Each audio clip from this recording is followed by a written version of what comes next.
dadkiisa furgala wayahooda hormar waafiyana astay shacabku wadniyo qulubta wanaag bay ugu hayaane xisbigu abidkii hawaaro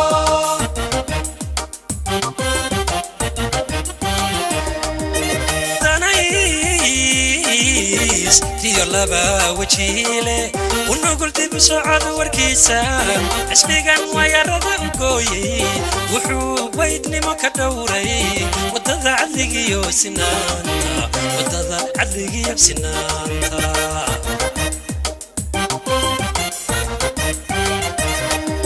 سميغوا ويلدتكيسا فورغلا ويهودا hormar waafiyana astay shacabku wadniyo qulubta wanaag bay ugu hayaane xisbigu abidkii hawaaro waxaan halkan ka arkaa caawa labeentii jaaliyadda dawladdeegaanka Soomaalida Ethiopia ee UK waa labeentii weeyaan rag iyo dumarba waan idin salaamayaa labeentu isma qariso cadceeduna isma qariso labeentii dawladdeegaanka Soomaalida Ethiopia ayaa tiin rag iyo dumarba halgamayaashii baa tihiin markaa waynu bilaabanaa barnaamijkeena caawa wuxuu ku saabsan yahay sanad guuradii 20 ka soo wareegtay xisbiga dimuqraadiga shacabka Soomaalida Ethiopia xisbigana hawaaro ha noolaado waxaynu salaamaynaa gudoomiyaha xisbiga Maxamed Rashiid Isxaaq iyo gudoomiye ku-xigeenka ahna madaxweynaha dawladdeegaanka Soomaalida Ethiopia mudane Dr. Cabdi Maxamuud Cumar waxa weeyaan dhawaan waxa deegaankeena ka dhacay sanad guuradii 20aad ee xisbiga dimuqraadiga shacabka Soomaalida Ethiopia taasaynu nagu dabaaldegaynaa waynu la farxaynaa inagoo caawa aan ka hor dhacayn waxaynu wada ognahay xisbigeena wuxuu qabtay xisbiga dimuqraadiga shacabka Soomaalida Ethiopia wuxuu qabtay lama qarin karo waynu wada ognahay waxaynu power saari doonaa pointiga xagga waxbarashada xagga bulshada xagga wadooyinka xagga caafimaadka ayaynu saari doonaa insha Allah hadii Ilaahay yiraahdo iminkaynu bilaaban doonaa waxaynu ku furan doonaa aayadaha quraana waxay noo akhriyaya sidii caadi noo ahayd sheekhi jahliyada dawladdeegaanka Soomaalida Ethiopia Sheekh Maxamuud أعوذ بالله من الشيطان الرجيم بسم الله الرحمن الرحيم والعصر إن الإنسان لفي خسر إلا الذين آمنوا وعملوا الصالحات وتواسوا بالحق وتواسوا بالصبر صدق الله العظيم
mar walba wayna iloobin xisbiga dimuqraadiga shacabka Soomaalida Ethiopia hawaaro halkan aynu u fadhinaa waxaynu taageersanahay xisbiga iyo hoggaankiisa madaxweynaha dawladdeegaankeena Cabdi Maxamuud Cumar waxaan imika u yeedhanaa gudoomiyaha jahliyadda guddoomiyaha dhabta ah ee ruuxdiga ah ee jahaliyadda dowlad deegaanka soomaalida Itoobiya ee UK Jamaal Sheekh Ibraahim banu yeedhana guddoomiyaha waxa la socda guddoomiye ku-xigeenadiisii ah baalashii uu ku duulayay guddoomiye ku-xigeenadiisii ah baalashii uu ku duulayay ka koowaad waxa weeyaan Mahdi Ibraahim weeyaan guddoomiyaha ku-xigeenka labaadna waxa weeyaan Cali Yuusuf Cismaan waa labadii garab uu ku duulayay waxa sharaf noo ah inaanu halkan idin soo hor istaagno inaanu idin mahad celinno inaad ka soo qayb gashaan xafladdan sida fiican loo soo agaasimay waxaanu halkan rabnaa xubnihii jaaliyadda ee gabadh iyo wiilba lahaa macnaha habeen iyo maalinba isku sidii xafladdan ay u dhici lahayd suuro geliyey ilaahay ka sokow ilaahay baa mahad leh waxaan halkan aan rabaa inaan dhammaantiinna aan idin idhaaho waad ku mahadsantihiin inaad nagala soo qayb gashaan xafladdan waxaynu ognahay maanta iyada oo waqtigii la odhan jiray sprinka ama waqti cimiladu ay yaro kululaanaysa aynu ku jirno haddana maanta uu roob da'ayo baraf da'ayo jaaliyaddan intaa leeg ee haween iyo rag odayaal cid walba leh iyo dhalinyaro leh inayna waxba hor joojin inayna cidina hor istaagi karaynin hadduu baraf yahay hadduu roob yahay hadday qabow tahay hadday kulayl tahay wax hor istaagi karayaa inaanu jirin jaaliyadda dowlad deegaanka soomaalida Itoobiya waxa lagu yaqaanaa UK inay hooyadii nabadda tahay maanta waxa loo yaqaanaa jaaliyad barakaysan inay tahay maanta waxa aynu halkaa ka arkaynaa inuu barafkii celin waayey inay meesha isugu yimaadaan si ay u xusaan 20 guuradii xisbiga dimuqraadiga shacbiga soomaalida Itoobiya anigoon hadalkii idinku badinaynin salaanta qiimaha leh dhammaanteen aynu shacabkeennii dowlad deegaanka soomaalida Itoobiya guud ahaan muwaadiniinta meel kasta oo ay joogaan dowlad deegaanka soomaalida Itoobiya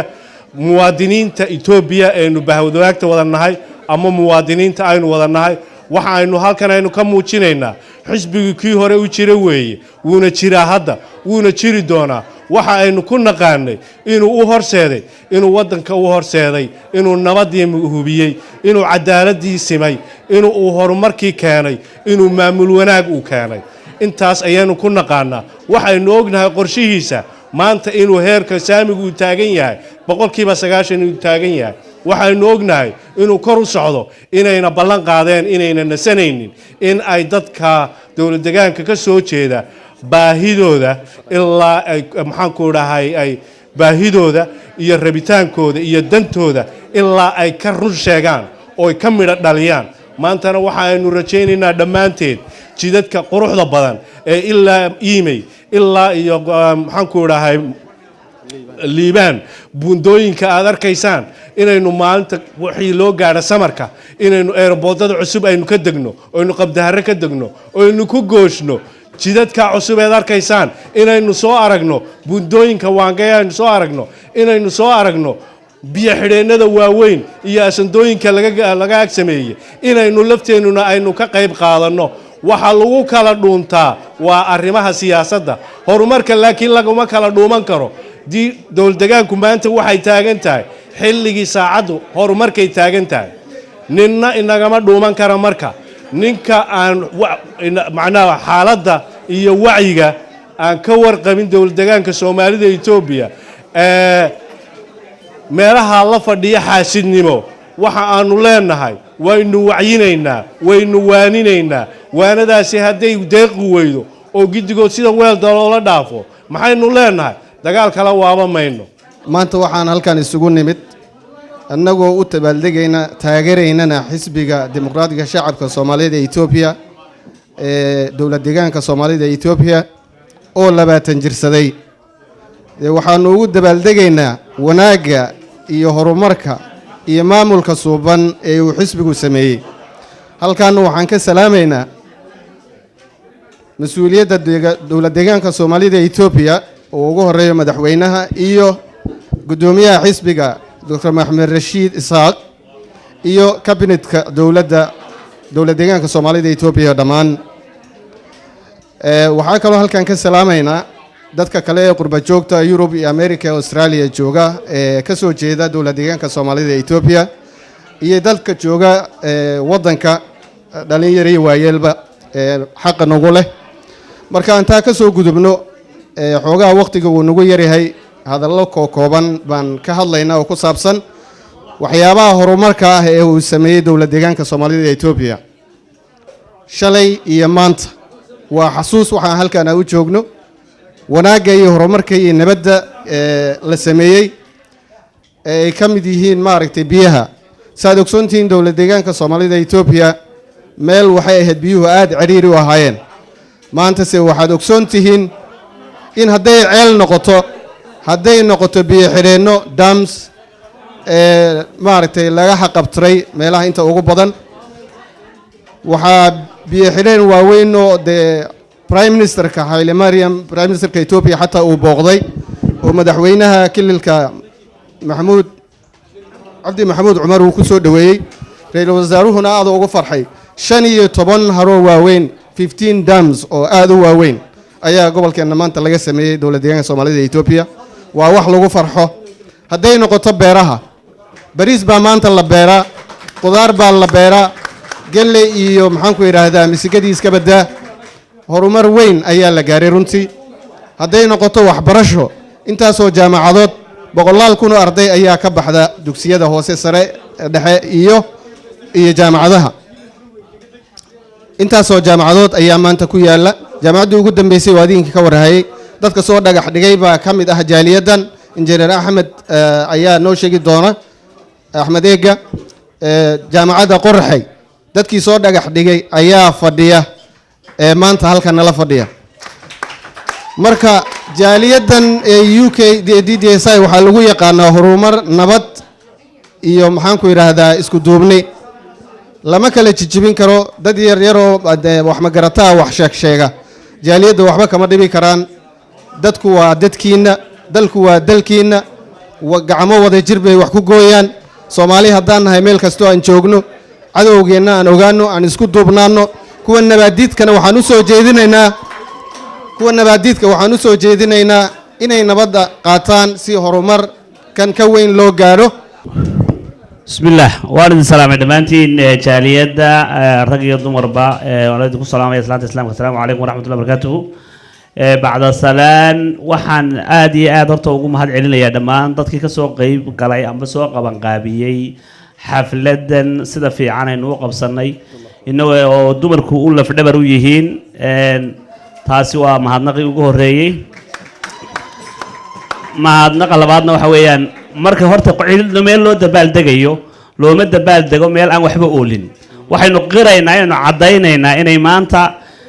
dowlad deegaankeenu ay tahay lafdhabartii meel Soomaali sheegato amba Kenya ha ku taalo amba Soomaaliya ha ku taale inay meesha ugu sareysan noqotay hadday ka mid tahay ceelasha hadday ka mid tahay wadooyinka hadday ka mid tahay dadka itaalka daranaheed arkaysaan in la caawinayo guriga loo samaynayo ee beer la siinayo ee ari la siinayo ee geel la siinayo runtii sinaashahaasi waxaad odhan kartaa inaynu kaga dayano kuwa ka dambeeyana ay kaga daydaan baan adu aad iyo aad ugu mahad celinaya ayaan ugu bogaadinayaa maamulkana waxaan leeyahay waad ku mahadsantihiin taageerada iyaduna waa mid muuqata mar walba lafdhabartii baan UK-na waa iyadu mar walba inay taageertay oo lafdhabarta u tahay qodobkaas halkaas kaga gudbay qodobka qofka walaalka ay markuu wax doonayo wixii inuu cidda kale u sheegto uu yahay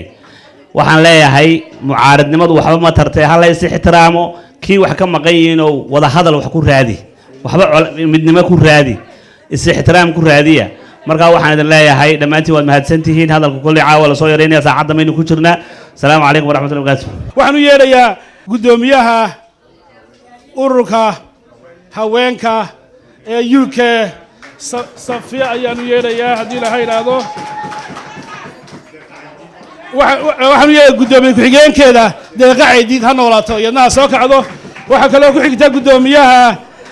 Birmingham ayaan aamusane sharaf ay leedahay xilligaas barafka inoo soo martay Birmingham nooga timi eednaha inoo soo dhawaato waxaa kaloo soo raacaya guddoomiyaha ururka horumarinta waxa weeye waa Saacadiya Cabbaas weeyaan saa soo kacdo caawa waxaan iskugu nimidnay sida aad wada ogtihiin xisbigeena oo 20 jirsaday caawa ayaanu xafladiisii aanu qabanaynaa teedii kalena lagu qabtay dawlad deegaanka Soomaalida Itoobiya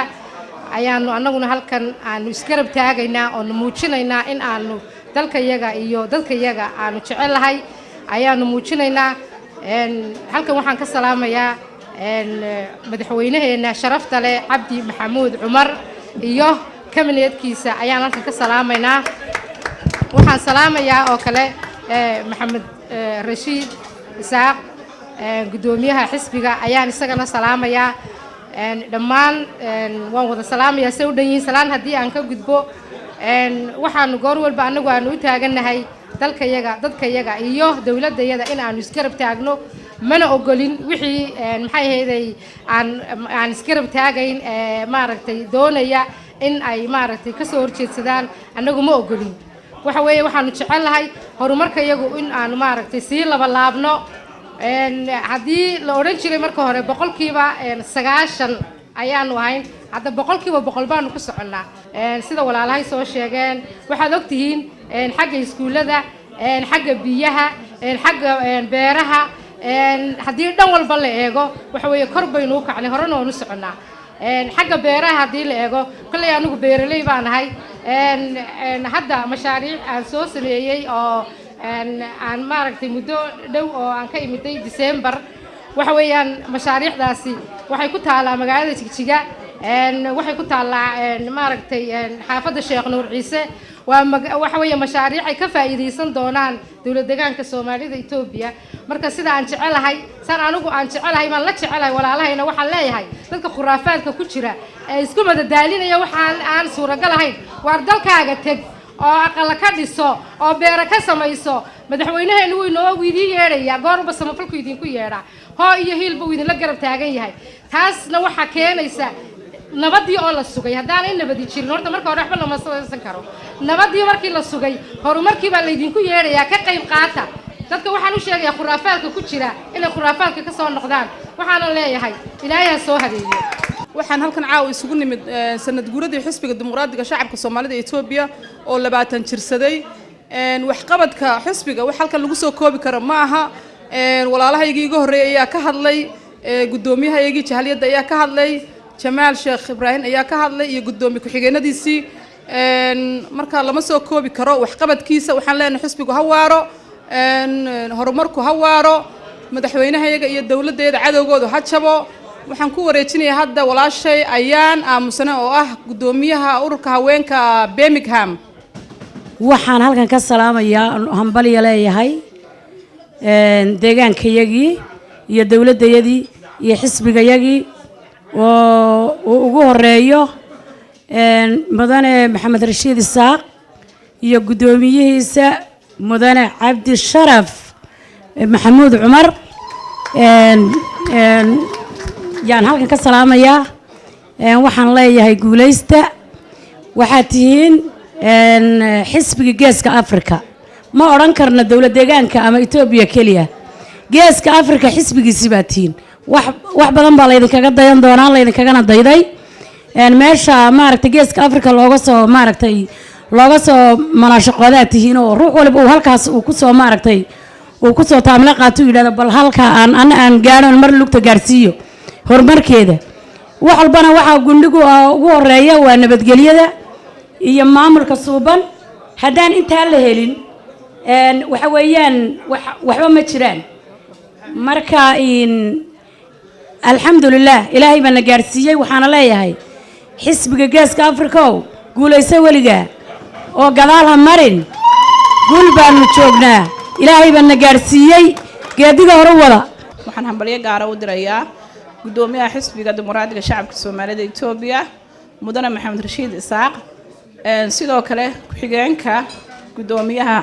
xisbiga dimuqraadiga shacabka Soomaalida Itoobiya isla markaana ah madaxweynaha dawlad deegaanka Soomaalida Itoobiya mudane Cabdi Maxamuud Cumar waxaan leeyahay hambaliyo run ahaantii caawa farxad gaar ah ayay inoo tahay dhammaanteen sababtoo ah waxaynu u dabaaldegaynaa xisbigeena dimuqraadiga shacabka Soomaalida Itoobiya oo 20 jirsaday 20 sano qof in baa u tilmaansan waxaynu ognahay asaaska marka laga yimaado waxa qabadkii xisbigeena dimuqraadiga shacabka Soomaalida Itoobiya magac ahaan run ahaantii inaynu inta hore u maqli jirnay laakiin wax qabad markay noqoto in ay ahayd 10 sano ee dambe dadkuna ay barteenba magac runtii markaynu ka hadalno taas oo keenaysa wax qabad ka balaaran ee xisbiga iyo xukuumaddu ay ku dhaqaaqeen 10 sano ee u dambeeyay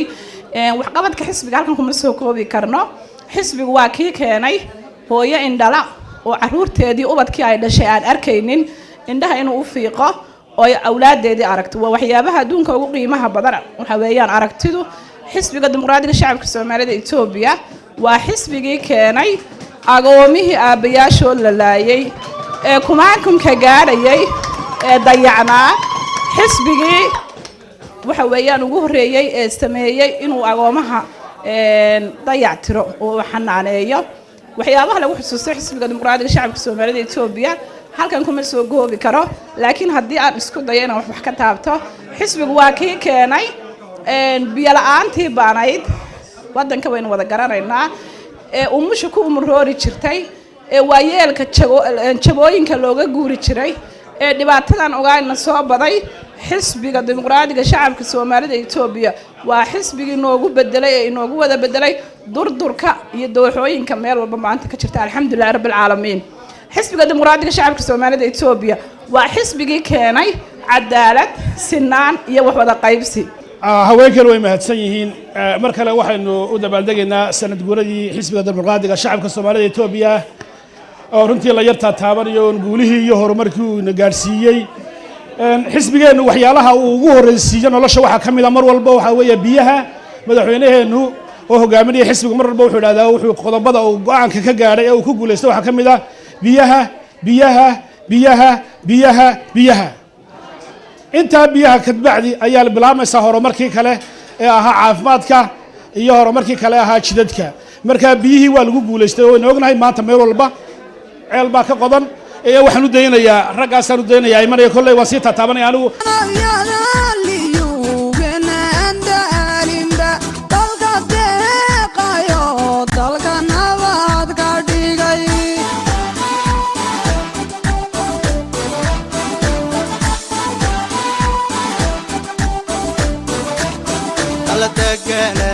شيء دورك ديغان كمري ودادالكي حكومة بدنية ديبا على دندا قودة بلشادة ويلي كدا داشيو الله نداوك من تداعدا على دوانا شيء دورك ديغان كمري ودادالكي حكومة بدنية ديبا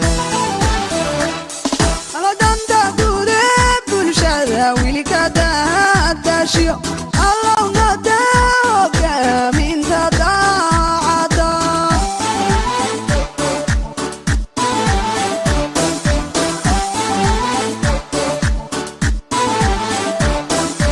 يبو صعب حولو ديدن هورو مركيو أديكي تورو دادكيغو دانا يستاجيري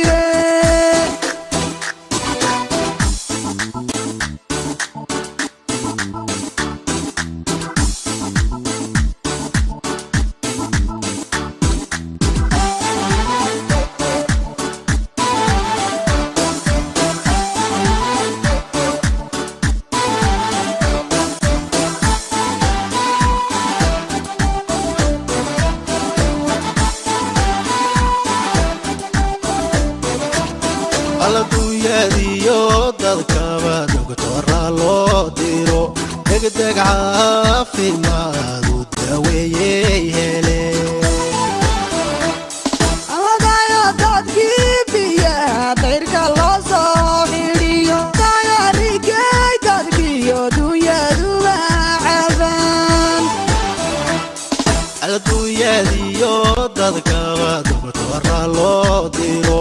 degdeg caafimaad u daweeyey hele alladaya dadkii biyaha dayrka loo soo xidhiyo dayarigay dadkiyo dunyaduba caban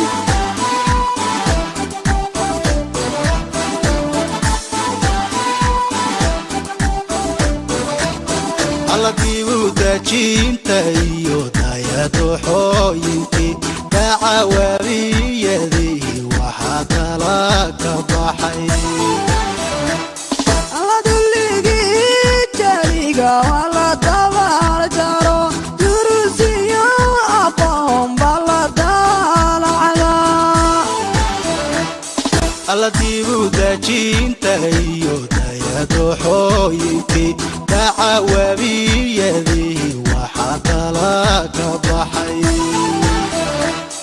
alladulligii jaliga waa la dabaal jaro durusiyo aqoon baa la daalacda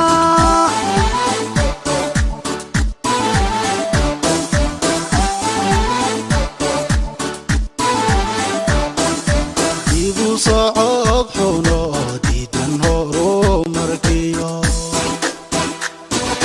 dadigi toonow dadkaygow danaystaa jire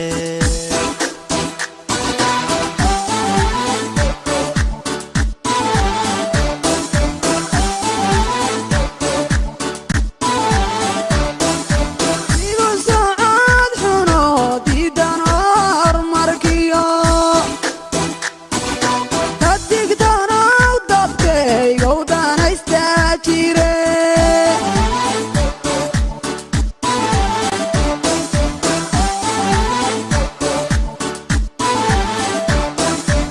igu socod xuno diidan horumarkiyo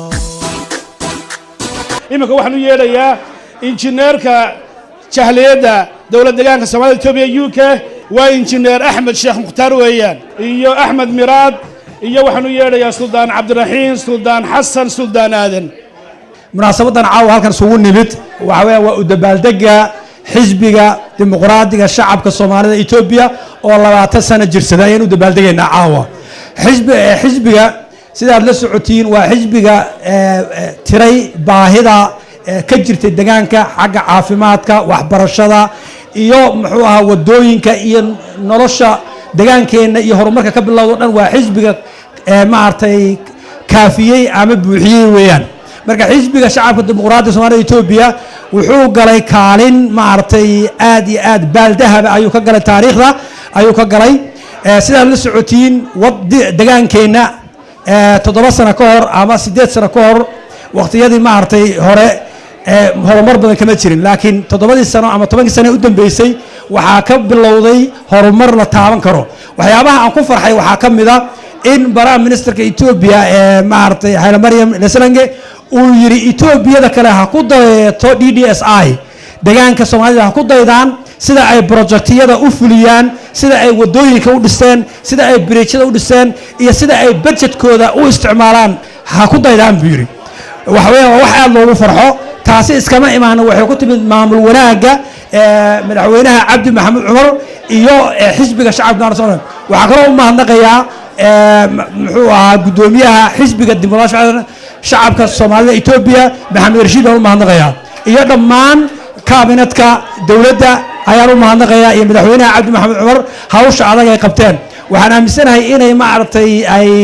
taariikhda baaldahaba ka galeen oo deegaankeena uu ka baxay mugdigii uu ku jiray maantana uu yahay deegaanka xagga maartay horumarka iyo dhaqaalaha iyo waxbarashada ugu horeeya sagaalka qowmiyadood ee Itoobiya ka kooban tahay xagga waxbarashada haddaan ka hadlo waxaan anigu aad ugu faraxsanahay in deegaankeena uu yeeshay 2 jaamacadood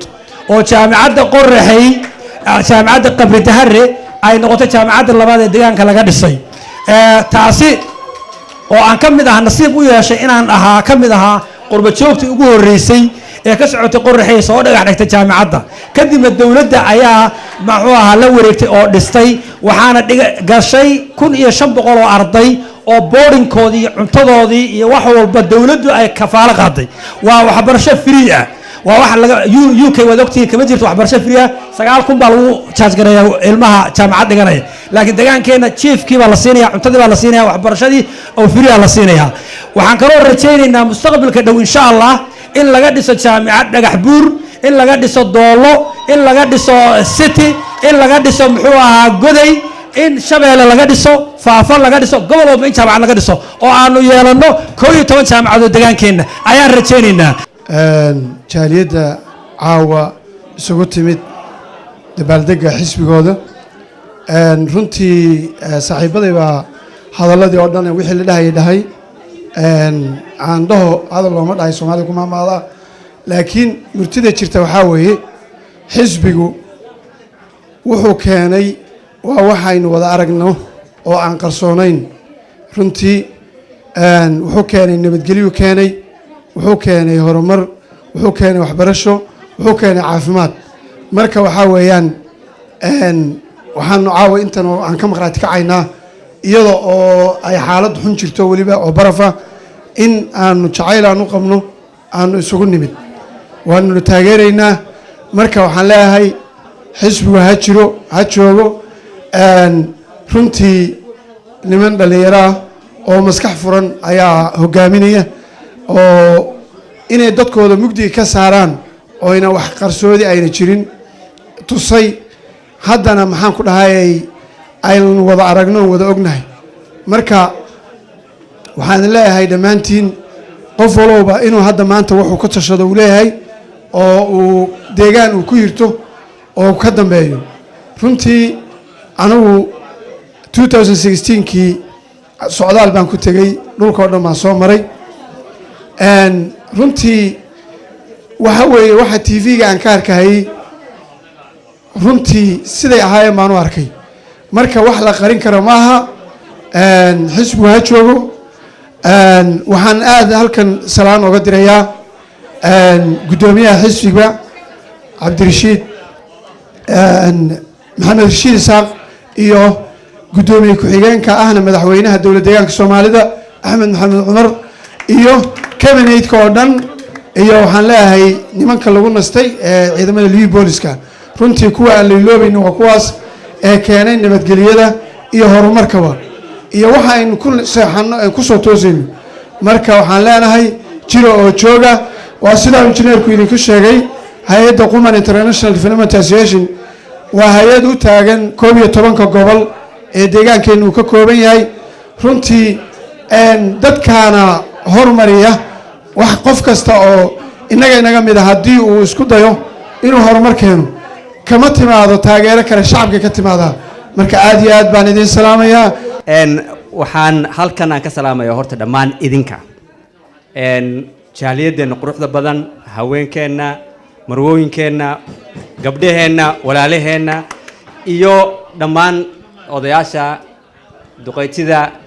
gudoomiyaheena gudoomiye ku-xigeenadiisa iyo howlwadeennada dhan waxa kale aan rabo in aan ka sheego waxa weeyaan waxaan aan leenahay hambalyo 20 guurada xisbiga dimuqraadiga Soomaalida deegaanka Ethiopia gudoomiyaha salaamayna gudoomiye ku-xigeenka salaamayna oo madaxweynaheena Cabdi Maxamuud Cumar waqtiga aan ugu yar waxaan rabaa inaan ku soo dhaweeyo cidii kale ee halkan laba kalmood iyagu ka dhigi kara guul baynu gaadhnay waxaan rajaynaynaa guushaas mid ka badan inaynu gaadhno maalmaha soo socda sanadaha soo socda iyo weega soo socda waa mahadsantiin thank you very much deegaanka Soomaalida Ethiopia wuxuu mudan yahay dadka Soomaaliyeed ee deegaanada kala ku nool inay ku daydaan oo maxaa laga dayanayaa nabadgelyada horumarka dhaqaalaha ismaqalka jaamacada free dawladii dhexe Soomaaliya ugu dambeysay geyiga Soomaaliyeed maanta dawladda deegaanka Soomaalida quru ka jira adab maxaa loo baahan yahay innaga qof kasta meeshuu joogo inuu ka noqdo dawlad isaga laftiisu oo isxil qaamo oo waajibkiisa gurto maaha dawladda kaliya wax ka sugna maaha waa inaynu taageernaa jaaliyadda London malaha dadku isma garanayaan oo wararkaas u kala jeedaane waa hooyada jaaliyadaha Yurub iyo America maadaama aynu nahay hooyadii jaaliyadaha maadaama ay nahay xuduntii Yurub iyo America waxa loo baahan yahay xil gaar ah inaan saaro qolooyinka meelaha ka hadla ee wax tabanaya caalamka oo dhan wax kala tabanayo Ingiriis wax kala tabanayo Ruus wax kala tabanayo waxa loo baahan yahay intaynu isku nimaadno xog ururin samayno wixii la tabanayo inta halkan laga diro odayaal erga ah madaxweynaha loo fariisto si asluub iyo anshax wax loogu sheego oo ila madaxweyne waxaas in wax laga qabtaa loo baahan yahay annagana wixii waajiban soo qaadan inaan soo qaadano mawduuca waxa weeyaan xisbiga innaga iska leh shacbiga iska leh qof iskama leh Cabdi Maxamuud Cumar aabbu inoogu yahay waan ku garab taagannahay hoggaanka uu nagu hogaaminayna haddeenaan isdaba taagin oo inaan taageerin oo inaan xoogeen iyo xoolaheena iyo maskaxdeena ku bixin guuli ka soo hoyan maysa haddeenaan inuu guusha soo hoyn isaguna sida uu nagu hogaaminayo inaan ku adeecnaa ku dabagalnaa ma igu raacsantiin ma ku raacnaa midnimada ma ogashiin dib u socodku haynaga haro dabadiidku haynaga haro intii soo galay horumarka haygsato wassalaamu calaykum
jacaylka dumar aan ka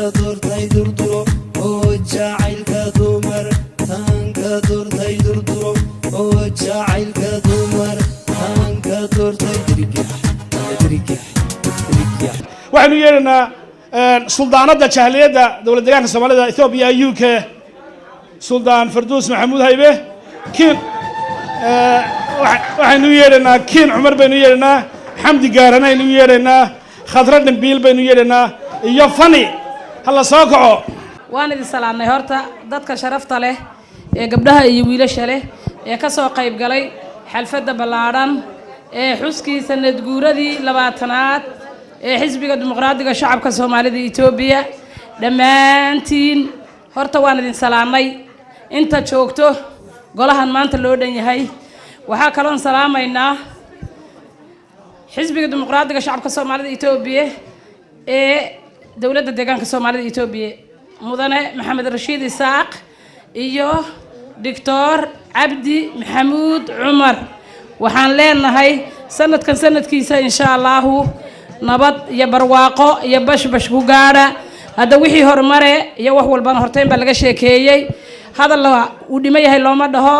marka aad baan idin salaamaynaa wassalaamu calaykum waraxmatullaahi wabarakaatuh salaamu calaykum waraxmatullaahi wabarakaatuh waxaan halkan ka salaamayaa dhammaan marti sharafta ka soo qayb gashay xuska sanad guurada 20aad ee xisbiga dimuqraadiga shacabka Soomaalida Itoobiya waxaan halkan ka hambalyeynayaa inaanu caawa u dabaaldegayno sanad guuradii 20aad ee xisbiga dimuqraadiga shacabka Soomaalida Itoobiya waxaan kaloon u hambalyeynayaa dhammaan dawlad deegaanka Soomaalida Itoobiya iyo dhammaan xubnaha xisbiga meel kasta oo ay joogaanba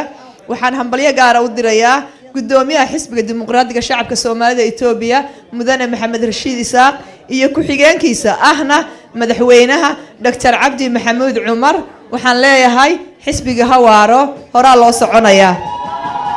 bismillaahi raxmaani raxiim waxaan aad iyo aad u salaamayaa dhammaan marti sharafta halkan isugu timiday soo qaban qaabisay sanad guuradii 20aad xisbigeena samawade ma sha Allah sharafta iyo qiimaha leh ee ugu horeeyo Axmed Rashiid Isaaq iyo Cabdi Maxamuud Cumar gudoomiyaha dowlad deegaanka Soomaalida Itoobiya ilaahay hadaaye ma sha Allah marti sharafta ka soo qayb gashay munaasabada qaaliga ah ee loogu dabaaldegayo 20 guuradii xisbiga dimuqraadiga Soomaalida Itoobiya ugu horeeyo Maxamed Rashiid iyo ku-xigeenkiisa mudane Dr. Cabdi Maxamuud Cumar ahna madaxweynaha dowlad deegaanka Soomaalida Itoobiya dhammaan waxaan salaamay shacabka dowlad deegaanka Soomaalida Itoobiya 20 sano guurada ka soo wareegtay asaaskii xisbiga dowlad deegaanka Soomaalida Itoobiya dhammaantiin waxaan leeyahay meel kasta ku sugan tihiin dalay dibadba hambalyo leeyahay halkan madaxweynaha uga salaamaya ugana hambalyeynaya salaamta islaamka assalaamu calaykum waraxmatullaahi wabarakaatuh madaxweynaha iyo kabineedkiisa liu booliska iyo xisbiga ayaan halkan uga hambalyeynayaa oo aan ku taageerayno oo halkan caawa ugu dabaaldegayno bismillaahi raxmaani raxiim anigoo ah magacayga Fardowsa Suldaan Maxamuud Haybe halkan caawa waxaan isugu nimid dabaaldegii 20 guuradii xisbigeena Soomaalida Itoobiya yaan caawa halkan isugu nimid waxaan halkan uga mahad celinayaa mahad marka hore waxay u sugnaatay Ilaahay halkan Ilaahay baa mahad u sugnaatay inagoo wada halkan isugu wada keenay dhammaanteen ayadoo caawa baraf iyo meel walba hawadu ay xun tahay inagoo isugu nimid dal jacayl iyo dad jacayl halka isugu nimid iyo wadaninimo waxaa halkan aan ka hambalyeynayna on caawa isugu nimid 20 guurada xisbigeena waxaan leenahay xisbigeena ha jiro oo ha joogo waxaan halkan salaan uga dirhayaa gudoomiyaheena baarlamaanka Maxamed Rashiid Isaaq waxaan leeyahay jir oo joog sanadkiisana barwaaqo Allah nagu gaarsiiyo madaxweynaheena mudane Cabdi Maxamuud Cumar ahna ku-xigeenka xisbiga dowlad deegaanka Soomaalida Itoobiya waxaan leeyahay madaxweyne waanu ku salaanay mudane madaxweyne jir oo joog waxaan kaloon salaamaynaa ciidankeena new booliska meel kasta ay joogaan waxaan leenahay new boolisku ha jiro oo ha joogo dhammaan shacabka Soomaalida Itoobiya meel kasta ay joogto salaam baan u diraynaa assalaamu calaykum waraxmatullaahi wabarakaatuh inaad geesiya tahay waan hubaa hiddaad u leedahay geesinimada Firdawsa Maxamuud Haybe Suldaan Firdawsa Maxamuud Haybe waxaa runtii farxad leh caawa sida wanaagsan ee isku daba dhacday ee noo wadno maaha wax la qarin karo guulaha xisbigu gaadhay intii uu xisbigu jiray 20 sanadood waxaa kale oo aynu xusaynaa mar walba jaamacadaha aynu xusaynaa jaamacaddii Qabridahar jaamacadda Jigjiga waxaynu xusaynaa dhakhtarka ugu weyn geeska Afrika oo la yiraahdo Meles Referral Hospital oo Jigjiga ku yaala waa dhakhtarka ugu weyn geeska Afrika waa guulaha xisbigu ka mid yahay waxaanu yeedhanaa iminka Cabdilaahi Maxamed Yuusuf Cabdi Maxamuud Ismaaciil Naasir Aw Nuur iyo Cabdirasaaq Xaaji Aadan halkan waxaan uga mahadnaqayaa dadkii isku soo duburiday hawshatan aad iyo aad bay u mahadsan yihiin anigu waxaan ahay Cabdilaahi baa la yiraahdaa waxaan ka tirsan waxaan ka imi wadanka la yiraahdo gaashaamo ka imi marka runtii isma aan lahayn waxa maanta imika gaashaamo ka jira way ka dhacayaanoo yani hawsha maanta ka socota gaashaamo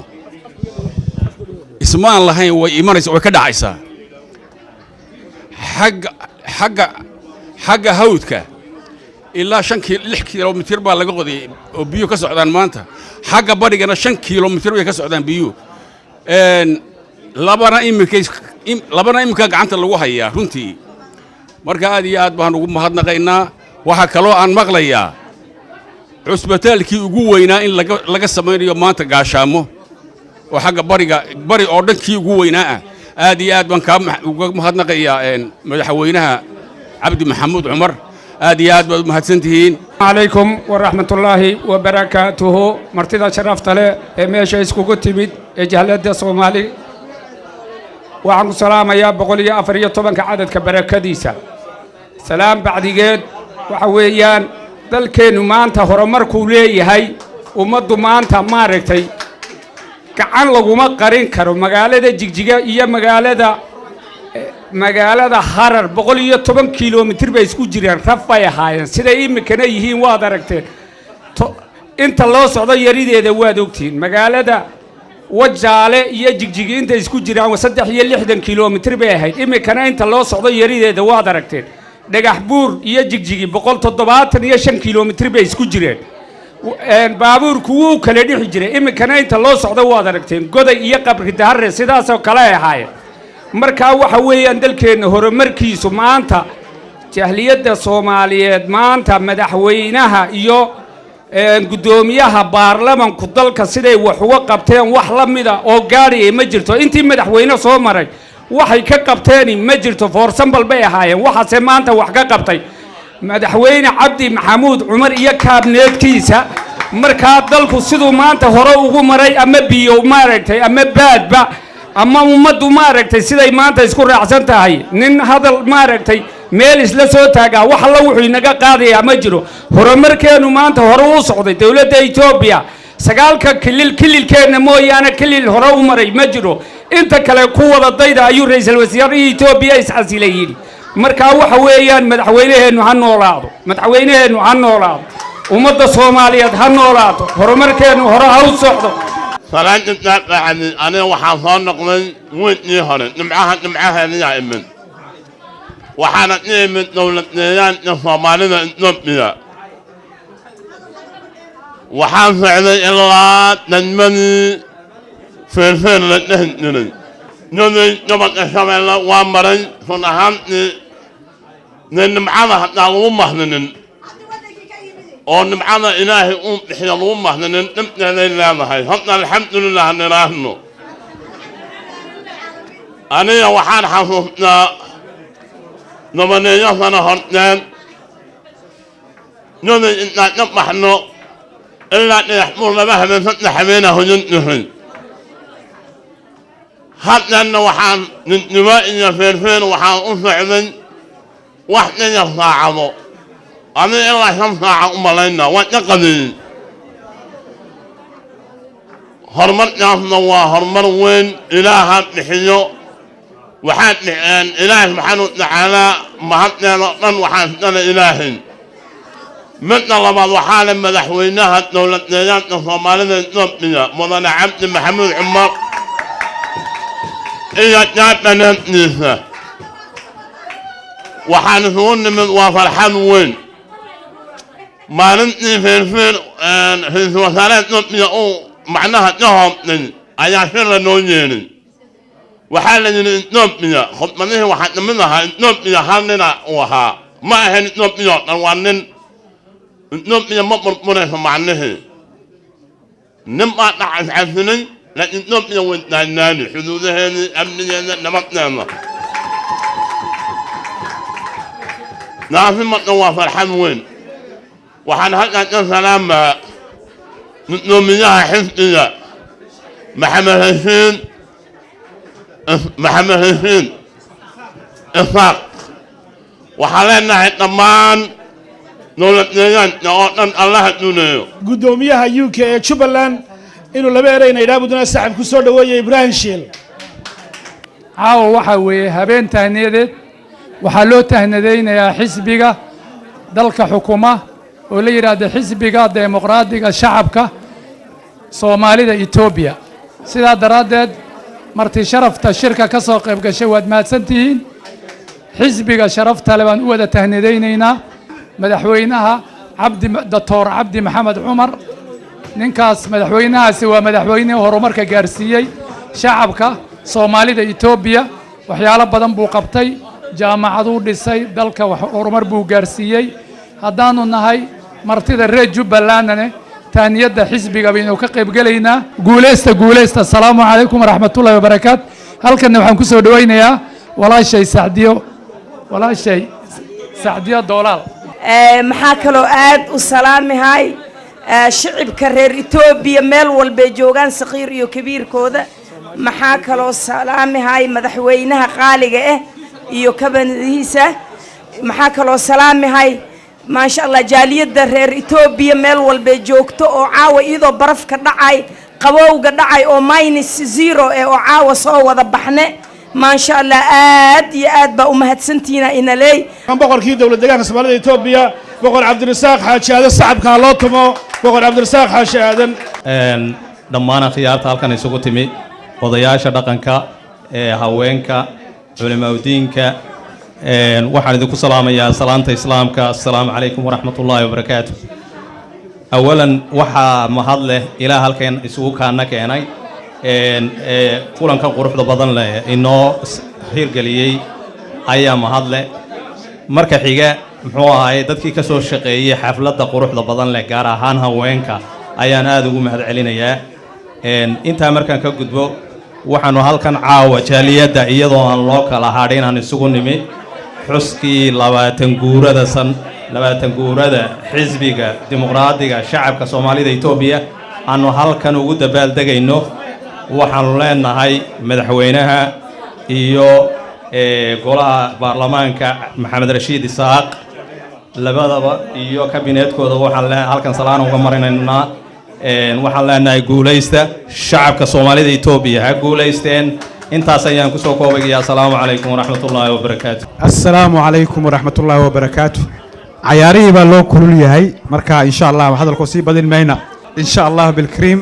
marka muxuu ahaay qodbada sii dheereyn mayno waxaanu jecelnahay oo kaliya inaan ka hadlo wax yar wax qabadka buundadii waan gaybaan doonaynaa wax yar ka hadlo oo ahayd muxuu ahaay wax qabadka kaliya la taaban kara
So